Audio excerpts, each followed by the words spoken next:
بسم اللہ الرحمن الرحیم۔ السلام علیکم معزز سامعین، آج کی ہماری ویڈیو کا موضوع پشاور تحقال میں ہوئے ایک شرمناک واقعے ہے، جس میں ایک نوجوان شخص کو پولیس نے گرفتاری کے دوران تانے میں برہنہ کر کے نہ صرف اس کی ویڈیو بنائی بلکہ اس ویڈیو کو سوشل میڈیا پر وائرل کر دی۔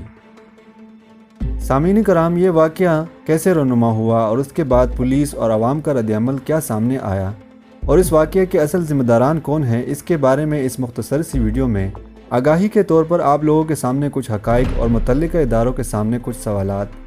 پیش کرنے کی کوشش کر رہا ہوں۔ امید کرتا ہوں آپ لوگوں کو یہ ویڈیو پسند آئے گی، اور اگر آپ کو لگتا ہے کہ یہ ویڈیو ہمارے معاشرے میں سچائی پر مبنی اور آپ کے کسی اپنے کو فائدہ پہنچا سکتی ہے تو ضرور ان کے ساتھ شیئر کریں۔ شکریہ۔ آج سے کچھ دن قبل رفیع اللہ عرف عامر تحقالے اپنے دوستوں کے ساتھ فیس بک پر لائیو ویڈیو کے دوران شراب کے نشے میں دھت ہو کر پولیس کے خلاف نازیبا الفاظ یعنی گالیاں دیتا ہوا نظر آتا ہے،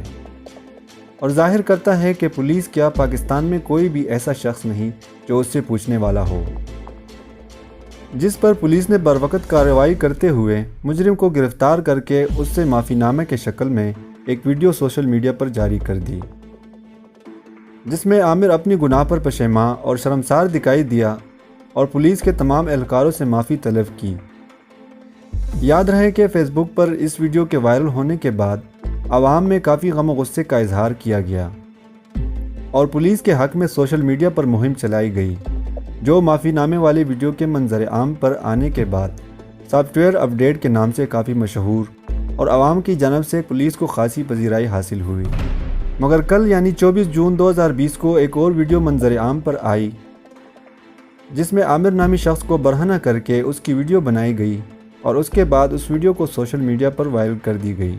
جس نے عوام میں پولیس کے خلاف شدید غم و غصے کے ساتھ ساتھ ساری ہمدردی کا رخ بھی عامر کی طرف موڑ لیا، اور عامر کی حق میں نہ صرف سوشل میڈیا پر بلکہ جگہ جگہ پولیس کے خلاف نعرہ بازی اور مظاہروں کی شکل میں احتجاج کیے گئے،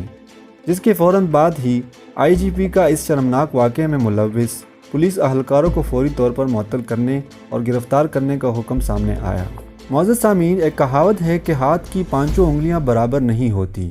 بالکل اسی طرح اس واقعے میں ہم تمام پولیس محکمے کو قصوروار نہیں ٹھہرا سکتے، کیونکہ یہ بات کسی سے بھی ڈکی چھپی نہیں کہ اگر آج ہمارے معاشرے میں ہم تھوڑی بہت عزت کی زندگی گزار رہے ہیں تو یہ انہی کے بدولت ہے، جو اپنی ڈیوٹیز پوری ایمانداری کے ساتھ سر انجام دے رہے ہیں اور موقع آنے پر اپنے جان و مال کی پرواہ کیے بغیر اپنے فرائض پورے کرنے میں کوئی کسر نہیں چھوڑتے۔ مگر پھر بھی اس واقعے کے بعد ہر عام آدمی ان ایماندار اور اپنی ڈیوٹی سے مخلص افسران سے یہ سوالات کرنا چاہتے ہیں کہ کیا کچھ پولیس اہلکاروں کو معطل یا گرفتار کرنے سے عامر کی عزت واپس آ سکتی ہے؟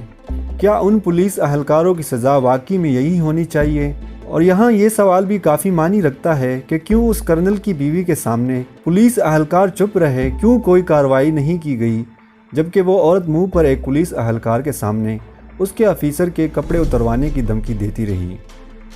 اور سب سے اہم سوال کہ یہ شراب، ہیروئن، افیون، آئس وغیرہ کہاں سے آتے ہیں؟ کیا پولیس کو اس کے بارے میں علم نہیں؟ کیا وہ یہ نہیں جانتے کہ ان تمام نشاور چیزوں کی خرید و فروخت کن علاقوں میں ہوتی ہے اور بیچنے والا کون ہے؟ اور آخر میں اپنی سیاسی لوگوں سے اپیل ہے کہ اس واقعے کی بنیاد پر سیاست نہیں بلکہ اس کا حقیقی حل تلاش کرنے کی کوشش کرے، اور ہمارے ان غیرت مند پختونوں کو یہ درخواست ہے کہ مستقبل میں اللہ نہ کرے ایسا کوئی واقعہ ہو، مگر پھر بھی اس طرح کی ویڈیوز کو پھیلانے کے بجائے اس کو ڈیلیٹ کر دیا کریں، اور اگر واقعی میں اپنے معاشرے کو اس طرح کی شرمناک واقعات سے صاف ستھرا دیکھنا چاہتے ہو تو اٹھائے اپنا موبائل اور احتجاج کی شکل میں ان جگہوں کی ویڈیوز بنا کر نشاندہی کریں جن علاقوں سے یہ تمام نشاور مواد نکل کر ہمارے معاشرے میں پھیل کر ہمارے نوجوانوں کی زندگیاں برباد کر رہی ہیں، تاکہ نہ چاہتے ہوئے بھی پولیس کو ان کے خلاف کارروائی کرنی پڑے۔ والسلام۔